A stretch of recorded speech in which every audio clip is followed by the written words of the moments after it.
Okay guys, I got these three bikes that I gotta fix. Notice no motor in none of them.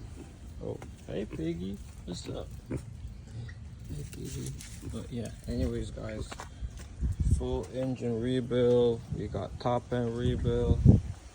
Right in this is one. We got parts there. Engine number 2 already going back together. We got a cylinder head for a 450. So yeah.